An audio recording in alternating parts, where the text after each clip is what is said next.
and welcome to episode 95 of Christians in Our Soup, a weekly podcast by two of God's peculiar people, about God's peculiar people, for God's peculiar people, proving that life is simply not as black and white as some would have us believe, but that sometimes life gets real and doesn't fit into any boxes, no matter how hard we try.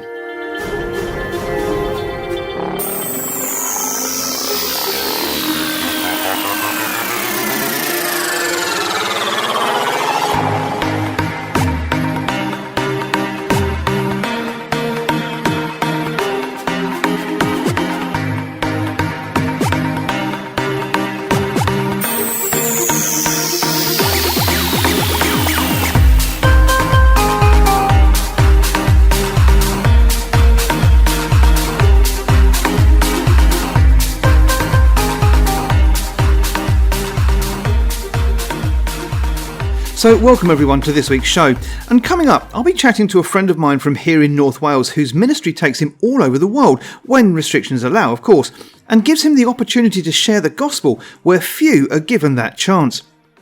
Nate Usery works for mission organisation Bethany International, and you can find all the links to their social media feeds and the website in this week's show notes. I started off by asking Nate where he was born and brought up. Well, I was born in America in a place called San Diego, La Mesa Hospital. It's right near the Mexican border. And then I grew up the majority of my life in Los Angeles. Oh, wow. Yeah. So would you describe yourself as a city dweller at heart? Yeah, city dweller and West Coast, USA. Yeah. What brought you across to England? I got married to a Welsh lady, and we decided to move to the UK. Was that a big cultural shift for you? I was used to living in different countries, and I think when you're prepared for living in a place with a different language and culture, I did cross-cultural studies at university, you're expecting it. Yeah. So you're prepared. I think because the UK was English-speaking, everything in my mind, you don't need to prepare much because you understand English. Yeah. But the things like the dates are the other way around. And if you write a check or you do some document, you could get it wrong. Those kind of things, building permission for houses or other kinds of legal things can be different. Yeah, sure. So you don't ask for help, and then that becomes a problem. Yeah, indeed. It's interesting. I mean, you'll be aware, and the listeners will be aware that Anne and I have recently moved back to Wales, having spent a few years living here about 10 years ago. But 10 years away and then coming back, we've noticed a significant difference in the culture, even between England and Wales, in terms of pace of life, in terms of how people interact with each other, that sort of thing. Did you notice those sort of things, especially, having been born and raised in a city? Did you notice those sort of things in terms of pace of life and that sort of thing when you came to Wales?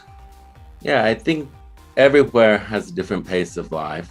And we lived in the Balkans in Southeastern Europe, Croatia, and the pace of life there was very similar. Oh, wow. I think Italy has a laid-back culture and so forth. The difference here, though, is in the evenings and in the mornings, things aren't open. So the shops don't open at 6 in the morning, most of them. And then most of them don't stay open until 11 or 12 at night. So, yeah, that's the difference. Yeah. If you have laid back time and you have things that are open, it's more conducive for meeting other people. Yeah. Sure. Let's step back a little bit. I mean, you've told us about the fact that you got married and it was your marriage that brought you across to the UK. But talk to us a little bit about your actual upbringing in the States. What was your upbringing like and your schooling like? Yeah, so in the States, I was born into a middle-class white neighborhood in Los Angeles in the 70s, early 70s. And by the time I got to my teenage years, it was the worst gang time in Los Angeles. So I think LA had the most gangs. It was quite dangerous, certain parts. And we did live in one of those parts that transitioned from a nice, let's say, place to a little bit more dangerous place. And then I went to a Christian high school in a very nice area in the hills. It wasn't Beverly Hills, but it was where they filmed Beverly Hills 90210. Oh, okay. The TV show. Yeah. So it looks like Beverly Hills. The people act like they're in Beverly Hills, but it's a small area where it's easier to video. And so I basically had very rich friends, and I had very poor friends and inner city friends. So that was my upbringing really in the city. And in terms of your schooling, would you describe that as straightforward? Yeah, I think, I'm not sure all the reasons my parents decided to send me to a Christian high school, but I think one of them was primarily for safety, because there was a lot of gangs and drugs and violence, and then also not many, I don't want to say white people, but in a way there weren't many white people, so I'd been a minority. So yeah, I had no problems in the high school. It was a good experience. Yeah. Fantastic. And you said it was your parents' choice to send you to a Christian high school. Are your parents Christians? Yeah. So my father was a pastor, and my mother was teaching at a Christian school, grade school. So I went to the Christian grade school where my mother was teaching, and then went to the Christian high school. They might have had a discount for pastors' kids to go to this high school. So I grew up that way. What was your first experience or your first memory of church for you, and of there being more to life than just living? Yeah, as I said, I was taken to church from the time I was a baby because my parents were running it. Sure. And I think for me, my earliest memories is that's what it is. Stories at night when you're a little kid. And I think to me, it was a little bit like Santa Claus for some kids, how they get stories at night. Some are true, some are false. But I just believed the things that they told me. I was young. Yeah. Sure. For you, and our journeys of faith obviously are all very different. For you, is there a particular date and time that you can pinpoint when you came to faith, or was that a gradual journey, where you started off not and you finished up being a Christian? Yeah, I think, like I was saying about the Santa Claus thing, there does come a point when you get a little bit older, you stop to believing in Santa. And there's, for me, it was when I got older, I started to question, what is the God that my parents told me about, just the story that they've come up with, or the group of people in America, or is it even something bigger that the country or the political system wants people to believe? Be good, because if you're bad, you'll go to hell, and if you're good, you can go to heaven. Just a way to have less violence and a better society. So for me, that was around 13. I was 13 years old, and it was a New Year's all-night service at church. And Spirit of God just revealed to me all the things I had been taught as a young person. And it was like a revelation in a way for me. And it was shortly after that I then got baptized. I accepted Jesus that night, and then I would say that summer got baptized. Wow. What's your memories of your baptism? Well, my youth pastor had a swimming pool, so we had a lot of people. I think it was maybe 7 or 8 of us that got baptized that day, and some of them are still friends today. Yeah. Fantastic. Now, earlier on, you talked about the fact that it was the fact that you married that brought you over to the UK. Fill us in a little bit on the background with that. How did you meet your wife? Yeah, so I had graduated in international business marketing. I think my plan was to make money and so forth. Anyway, one time I had another spiritual experience when I was about 21 years old. And I think it was primarily, if you at 13 give everything that you have to God, it's a skateboard, maybe some video games. Yeah. That's what it is. You haven't really done that many bad things, most people, by the age of 12. And you just, that's it. Well, at 21, it's different. You know, you have a job, you have money, you have different kinds of things. So I had a spiritual experience then when I was early 20s. And it was basically what I heard was learn more about Jesus, which I already thought I knew, but get to know him more, and then do what he says, you know? And so for me, the learning more was going to a Bible school, and that's where I met my wife. And then the actual practicing it out my faith would be going to the mission field as a missionary. Sure. So yeah, we met at Bible school basically, and we both had already had our university degrees before we went there. Yeah. So what was it then from the point of your marriage that prompted you actually to come to the UK? You mentioned a moment ago in terms of doing the training, learning more about the faith that you already had, leading to the mission field. Do you see the UK and Wales particularly as the mission field or as part of the mission field? Yeah, I mean, I see everywhere as God's world. Of course, there's different, things like unreached people groups. There's unsaved and unreached. And I think sometimes people get it confused. So an unsaved person is basically someone who hasn't come into God's kingdom yet, right? But there might be a church down their street, or they might have access to the Bible or to other believers, where like an unreached person has no church, no Bibles, no other believers there, So Wales is not like that, of course. Indeed. But there still are a lot of unreached or unsaved people around the world. Yeah, sure.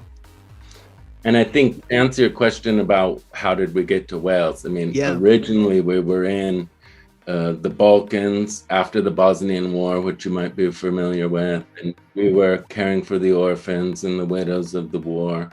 Then we started youth projects amongst the poor, because we realized in order to help people, you need laborers. Jesus said, you need laborers. So you can only help on your own a few people. But if you have a lot of people, you can help a lot of people. And so it was training these young people with the principles of Jesus, and then they were going out and helping the poor also. Fantastic. And when the kids grew up and when the time came where we just felt we needed to come back to the UK, I was a little bit wanting to stay. My wife was wanting to come back. I thought it was primarily because we had young kids and so forth. But it turns out that we were doing a lot with reconciliation work because the war, different sides were fighting. Sure. And then because we were based in the country, Croatia, everyone assumed we were for the Croatians. Right. In the conflict, right? It's like Israel and Palestine now. Sure. If you live in Palestine, they'll think you're for them. If you live in Israel, you're for them. And so by moving to the UK, we sort of became more neutral in some of these, let's say, country conflicts. And then we found out that people from all of the countries started inviting us to go there and help with the visions God's given them for their countries. And then we would go and help them do that. Fantastic. So was that with a particular organization, or was that something that you felt God calling you specifically as a couple to do?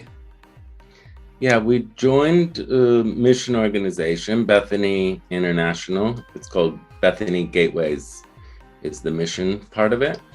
And but they were able to let us, I don't want to say go undercover, but it's like we didn't have to say, oh, we're missionaries, when we went to the place. Like when they asked Jesus, what do you do? And then he said, hey, come and see. So he didn't want to give them an answer that then they say they like you, they don't like you, stay, leave. He wanted to actually show them and give them an experience. That's what we tended to do, was less speaking, but more, okay, you're interested in what we're doing? Come and see this work with the poor, or come and see these young people, or come and see this other project. Was that the organisation that you were working with when we first met? Because for the listeners, we first met somewhere around 2009 through Roast Family Church when Anne and I were living up here previously. And I think by that time, I'm right in saying that you were already established in a ministry that kind of takes you all over the world. Was that the same ministry? So we have been with Bethany International since we got married. So for 21 years almost now. And the thing is, Bethany has partners and partner organizations around the world. So we partnered with other organizations in Croatia, in Serbia, in Bosnia, in even the US, other places. So there's these partnerships. So I'm not sure. Yes, we were with Bethany when I met you the first time, but probably we were doing the work in the Balkans with one of the projects there. Right. Okay. Is that something that you've kept a link with, or has that now moved on? Yeah, so I could give you an example of some of the projects. So one of the projects was called Renewing Our Minds. Yeah, and it was started by Life Center. So we partnered with Life Center, which was one of the organizations caring for the orphans of the Bosnian War. And then we started this thing called Renewing Our Minds, or ROM. And we got a house that could sleep about 70 people. And then we invited people from all of the bordering countries around the conflict to come and live together. Well, you're going to have atheists, Muslims, Orthodox, Catholic, all different kinds of people there. Sure. And then you'll have different nationalities, maybe 15 different ethnic groups there. And so during this time in the house, week one would be kind of discussing what did Jesus, when he talked about friendships, what were these friendships like? So ultimately, the stories of Jesus and his friends and what they did and what the world could be like. Yeah. And then week two, what is your life like? Like, what have you experienced in your life?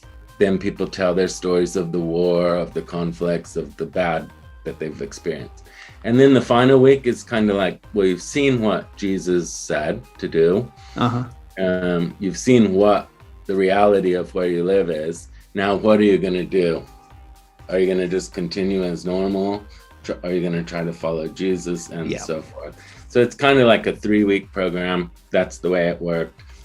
And it was amazing to see how many of these young people started following Jesus through attending this time. Yeah. And many of them, those young people, are now the leaders in their countries, either of the churches, the aid organizations, lawyers, members of parliament, and so forth. Fantastic. I'll come back to those connections in just a moment, but talk to us a little bit about how you found it working with folk from so many different faiths, from different nationalities, different cultures, having all of those folk in one place. How was it to work with that mix of different folk all in one place? Yeah, I think it goes back to my story of my childhood, growing up in the city. There were people that spoke Spanish. There were people, all the different ethnic groups from the city, you know? So you had friends that were of all different backgrounds. Some of my best ones were Asian. There's Mexican friends, all different kinds of friends. And then the levels of where they are economically, the private school people, the movie stars, all the way to the poor and almost homeless. So I had those experiences, and then with the gangs and dangerous neighborhoods and then the safe neighborhoods. So when you had an event and I had people from all different backgrounds, it wasn't as shocking to me as it was to the majority of the people that were there. Right, yeah. When I saw that, oh, the president's son is there, or the certain political leader's son is there, I could also relate to them in a way. And I could relate to the ones that were in other situations. So, yeah, I think the thing is, what we tell them when they arrive is, try to not talk, especially the first week, about anything you disagree about. So like, or even things that could cause conflict. So it's more like talk to people and try to find out what we can agree about. So you want to ask like, what is your nationality? Or what's the neighborhood you live in? Or any kind of questions that try to box the person. What's your religion? How much money do you make? All these kind of things. But it's more like, what do you enjoy doing? Yeah. Tell me about yourself. And you're trying to get to know the person and then to like find what's similar. Oh, we both have brothers and sisters and we both like this sport and we both, So to build friendship, it's the way you build friendship. But it is difficult because during the time we did it, no one else was doing it. And you had people there that their brother and sister were killed or they were raped or you understand, they killed people. It was not like, what's the problems here? The job's not paying me enough, or some people are making fun of me. It was more serious than that. Sure. Now, you said for yourself, obviously because of your own upbringing, you were able to relate to folk from different ends of the spectrum. What about other members of the team? How much of your work was helping to train other members of the team who were involved in the project who perhaps didn't have the upbringing that you had? Yeah, I think I'm friends with some of these people now. Like last October, I was in Serbia with one guy who we met in 1999. And in 1999, if you remember, NATO forces were bombing Belgrade. Yeah. And NATO forces include UK and US. So it definitely includes me, And I was in the small group with him and he said to me, hey, look at this. And he showed me the newspaper articles. This many people died on the bridge that was bombed and your country's doing this and why are you doing this? Look, we are Orthodox and we've defended Christianity and stopped Islam throughout history from getting into Europe. We're the defenders of Christian Europe in a way. And I'm sorry, and I tried to explain that I didn't vote for bombing Belgrade. Like, we didn't have a choice. It was our countries that were doing this. Yeah. And anyway, we formed a friendship that exists to today. And now Bethany International, which has Bethany Global University, where Ali and I went, have sent about 12 or 13 students out there to Serbia just this October when I was there. Yeah. So we've sent out young missionaries into Serbia to help out the work. Oh, that's fantastic. In the beginning, it is hard because same thing with the participants from Iraq. They were saying, why? The girl told me, I could wear jeans before the bombing. Now I have to cover my head. So a lot of it was to do with the war, but with other issues too, where the US and America are the UK, America are powerful countries and they have influence around the world and they either act or they don't act and it causes an effect one way or the other. Yeah, sure. A moment ago, you mentioned the fact that you were still in touch with a number of folk that have gone through the courses that you set up. I think I'm right in saying, and you've talked a little about it over the last few minutes, that your involvement in the mission takes you to various places all across the world, but it also gives you, for want of a better expression, privileged access to maybe some of those nations' leaders. Talk to us a little bit about that as far as you can. I appreciate there are confidentiality issues. How has that been for you to be able to have access to the leaders of some of these countries? Yeah, so Acts 9:15, I believe, is the verse that when Saul was having the conversion on the road. Yeah. And he said, to Ananias, this man is my chosen instrument to carry my name before 3 groups of people. And most people think, oh yeah, it was the Jews. And then they think, oh yeah, Gentiles. But they don't really know the other one. And the other one was the kings. And so I feel this calling is also for me, that God has made me his instrument to carry his name before the Jews, before the Gentiles, and before the kings. And so ultimately, the main thing is the greatest commandment: love God with all your heart, soul, mind, strength. Out of the greatest commandment comes the Great Commission, which is mission, what you were saying. Go into all the world, blah, blah, blah. And out of that, you're there. Then you're asking, what do I do when I'm there? And what it is to lift up the name of Jesus. So, and it says he will draw all people to himself. So in, for instance, a particular country, when you go there, you talk to people about Jesus, about the things he said, about his principles. And it's the same with the poor person. It's the same with black, white, rich, poor, male, female. I mean, Jesus said that in his kingdom, there's no difference between them. And so that's what I try to do. An example would be like this. I can meet with anyone, even a war criminal. And after 5 minutes, after a short time, I can find one area in their life where they're doing what Jesus said to do. Sometimes it's very hard, but even a person here in Wales, you talk to them, and what I'm looking for when I'm talking to them is, are they doing anything that Jesus commanded us to do?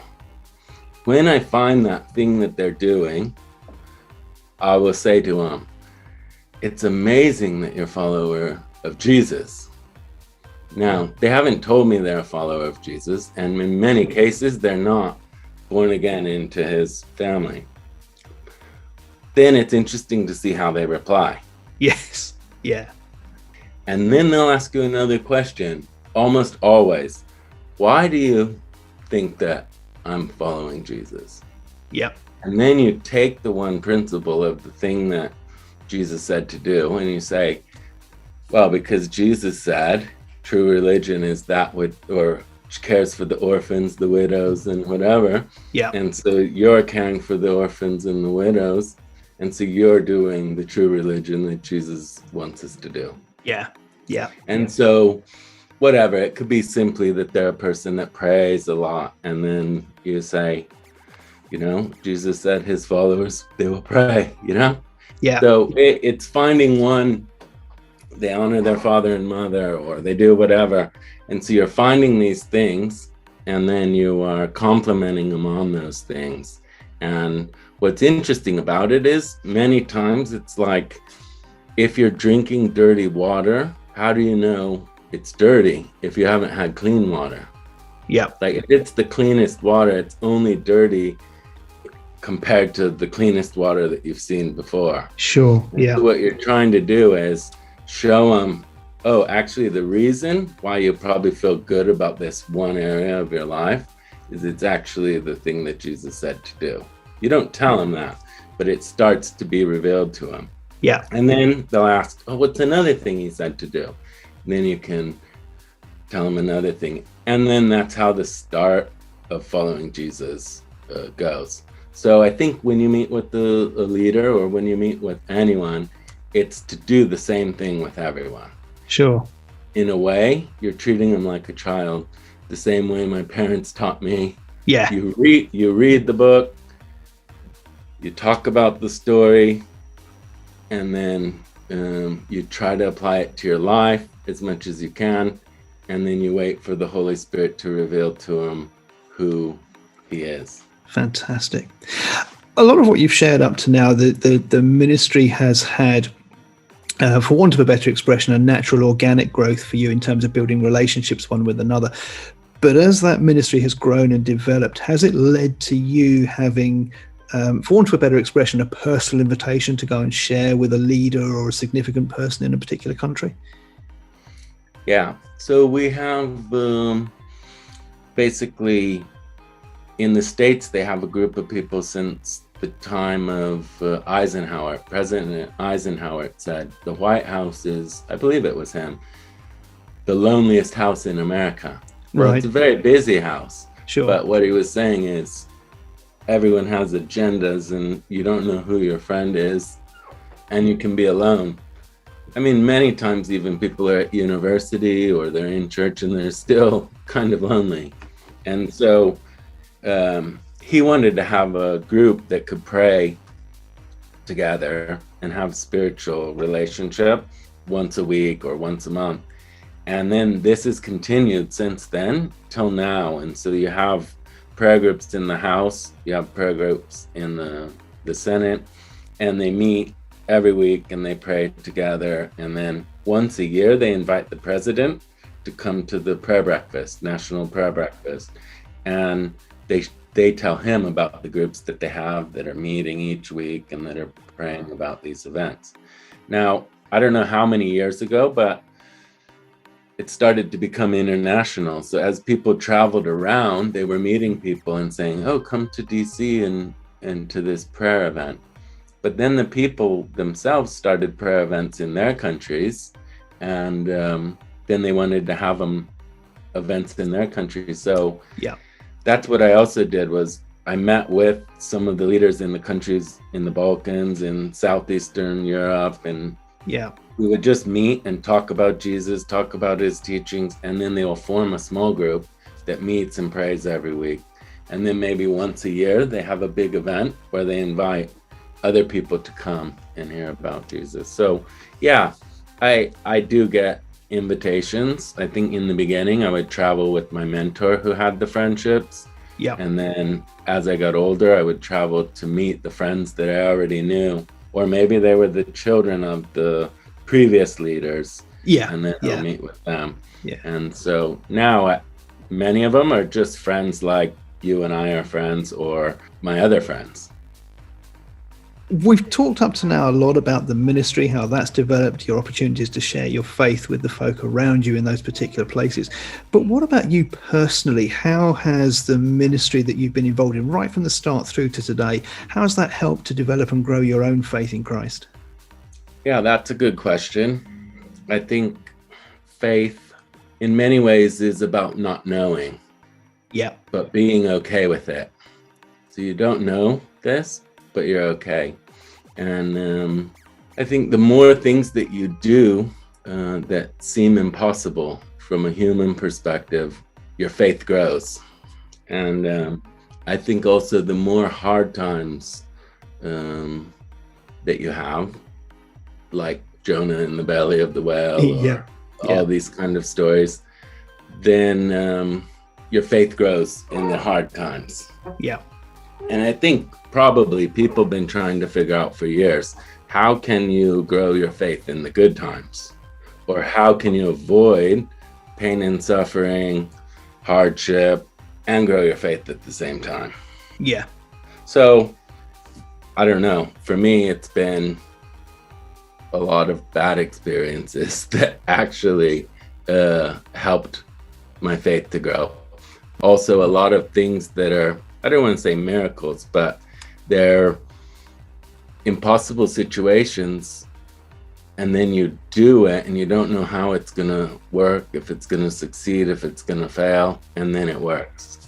So I'll give you a few examples because it's hard to explain. But one time we were going to Albania and we wanted to invite the leaders of the country to an event we were having. Someone had given us a name, a list of about 5 or 6 people that we should meet to invite. And we get there and we meet, we only had the name of one of them. So we asked that person, could you introduce us to the others? Oh no, they won't want to go. And so we just met the one person and we didn't know what to do. And so then we just prayed, and we had 3 or 4 of us there, 4, and we just prayed. And then we were in a hotel lobby, and then another guy came who who was just a friend of ours from one of the programs. Yeah. And he's like, oh, my taxi driver, he was telling me his wife's a member of parliament. And so then the taxi driver came in, and then we met her. Then she introduced us to another one. Then they introduced us. We ended up being there all day. We probably met like 15 to 20 members of the parliament. Plus, we met all the people on the original list that we had, and we invited them to the event, and they came, you know? So it was the start of, something good. Yeah.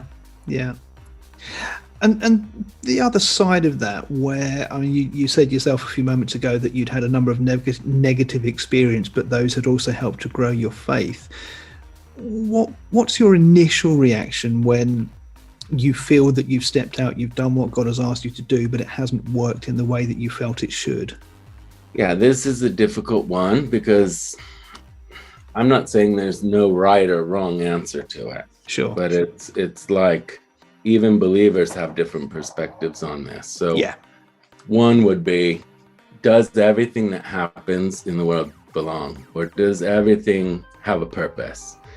And therefore, if you believe, I believe, everything belongs, you know? But I'm not saying even my own wife would believe that, or other people with great faith. But if you believe everything belongs, then you have to believe everything belongs. Yeah. And even the bad things. But of course, people will ask you a question. If they find out you believe that, then they'll ask you the question, why did my child die? Why did this happen? Why does the war happen? Why did this, that? But you don't know. Because you don't, it's like not knowing is faith in a way. You don't know, but you believe. Yeah, it's a very difficult not knowing the future and not knowing why things happen. But it's like the story of Job. In the end, God says to him something like, were you there when I created the universe? And I look after everything, the animals, all of these things. So your mind can't in some ways comprehend everything that's going on and the purpose for everything. So I think I try not to think. I think deeply, but I don't try to think about every single situation and why it happened and why it didn't happen. I think what's more important is knowing what God tells you to do and doing it regardless if you can figure out why, or if it was good, or if it was bad. The results. Mm-hmm. Fantastic. Nate, is there a way that listeners who may have been encouraged and inspired through what they've heard over the last few moments are able to support the ministry? Yeah, there's Bethany International has a website, and then you could go on the website and it will say like support missions, and then there will be a scroll down and you would find our names on there, and then that's one way that you could do it. Yeah, that's probably the best way. Brilliant. And in terms of finding out more about Bethany International, you've mentioned the website. Are there other social media feeds? Are there other ways that people can find out more about the mission? I think if you go on the website, then there might be links to YouTube videos and some of that kind of stuff. Yeah, because they have the Bible school, they have the mission, and they have a few other things. Yeah, that's probably the best way. Brilliant. We're getting towards the end of our time together, but just a couple of questions to close up with, if I may. The last 13, 14 months has been unprecedented for many folk around the world who've not lived through a pandemic like we are currently, praise God, seemingly coming towards the end of. Certainly in the UK, it appears that way. How has the pandemic situation affected the ministry that you've been involved in over the last year or so? Primarily, the way it's affected it is I haven't been able to travel. Yeah. So there's been a lot less events and face-to-face interaction. There's been new things that have resulted like online meetings with leaders from around the world that pray every week. And so that's been very encouraging. Some courses, so I'll tell you some things that have happened like in the last year around the world, not so much in Europe, but these Discovery Bible studies, have you heard of them? Yeah. Yeah, so where you're not converting other people, but they basically read the scripture, say it in their own words, then what is God saying? And, that's the way it works. And then there's like application at the end, or exponential discipleship making. So it's like these small groups, it's what's happened in China, India, Africa, all over the world. These small groups will meet and they'll have these little Bible studies, which essentially are churches, because many times there's no church where they live. And then that group itself will start, the people in the group afterwards all start one. Yeah. And then from the one they start, it starts one. And that's why you can have like millions of believers in China. Sure. And they're like massive church for them, but they're like meeting essentially in homes. Yeah. And in Africa, like some close friends, they've started over 500 during COVID, 500 of these small